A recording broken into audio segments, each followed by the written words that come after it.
Government का बहुत बड़ा रोल होता है। जो भी बड़ी चेंज आती है वो सियासत के ज़रिए आती है।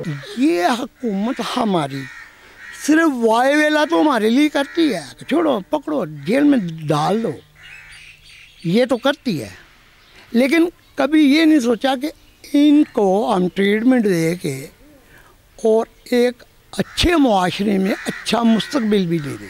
पहली तो है कि हमारी हुकूमत जो है आपको पता ही है जैसी है, वो तो गुर्बत पे के बारे में नहीं सोचे, इसके बारे में क्या सोचेगी, हमको क्या देगी। उधर तो बेकारी अलाउंस मिल जाता है, तो इधर बेकार को गोली, या बेकार गोली का शिकार बनेगा या वो किसी को गोली का शिकार बनाएगा। मेरी अपनी नज़र में 20 साल हमें हो गए काम करते हुए, सबसे ज़्यादा एसेंशियल चीज़ ये है कि इस वक्त हमें चाहिए कि हम HIV प्रिवेंट करें, क्योंकि उसने नशा छोड़ना है नहीं छोड़ना वो बाद की बात है, वो उसके पास चॉइस है नशा छोड़ने या ना छोड़ने की। HIV लग गई तो उसको छोड़ना या ना छोड़ना उस शख्स की चॉइस नहीं रह जाती। आज 8 टीके मैंने एक सिरिंज पे लगवाए और 9 टीके नाल मेरा सिरिंज इधर टूट गया, वो टूटा सुई बिछी है। HIV का शिकार होने वाला है, हो गया तकरीबन। पहली बारी मैंने टेस्ट किए ठीक ठाक सी, अगर इस बारी मेरा टेस्ट आ गया तो हो सकता है कि मैंने HIV लगा हुआ है। क्यों कि एक सिरिंज पे 9 टीके मारना, ऐसे मैंने ऐसे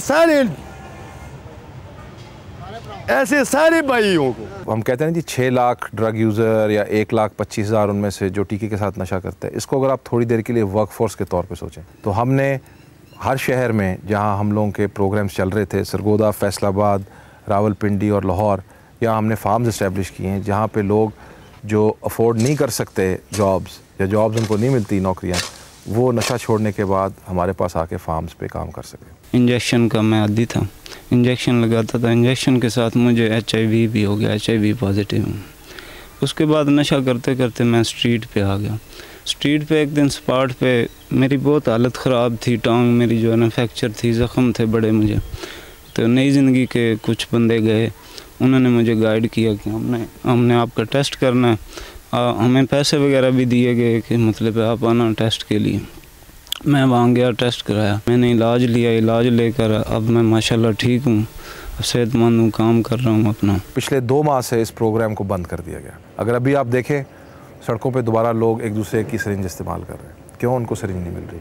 अगर आप देखें उनके ज़ख़म दोबारा जो है वो ख़राब हो रहे हैं, क्यों? उनको मेडिकल हेल्थ केयर नहीं मिल रहा। इलाज के जो हम 3 तरीके करते हैं, जिसमें एक इनडोर तरीका है और दूसरा आउटडोर है और तीसरा इनडायरेक्ट है, तो इन तीनों तरीक़ों में जब फैमिलीज़ कामयाबी से अपने मरीज़ को रिक्लेम कर लेते हैं या रिकवरी के रास्ते पे डाल देते हैं, दोबारा पटरी पे वापस ले आते हैं और वो ज़िंदगी की मांग में फिर सिंदूर भरना शुरू कर देता है, तो फिर फैमिली का रोल ये रह जाता है कि वो हमारा फैमिली काउंसलिंग सेशन जो है वो अटेंड करें। और हमारे फैमिली काउंसलिंग सेशन जो होते हैं फ्री होते हैं। नशा छोड़ना या कोई बुरी आदत छोड़ना, कोई इल्लत छोड़ना कोई इवेंट नहीं होता, कोई एक दिन का वाक़या नहीं होता।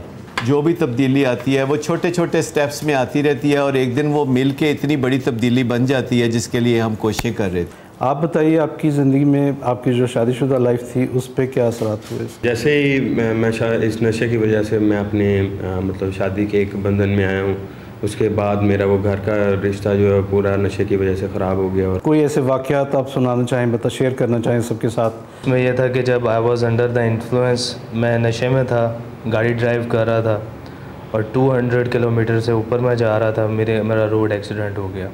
आप मुझे बताएंगे कि नशे से बाहर निकलने के लिए फ़ैमिली का या ख़ानदान का क्या किरदार हो सकता है?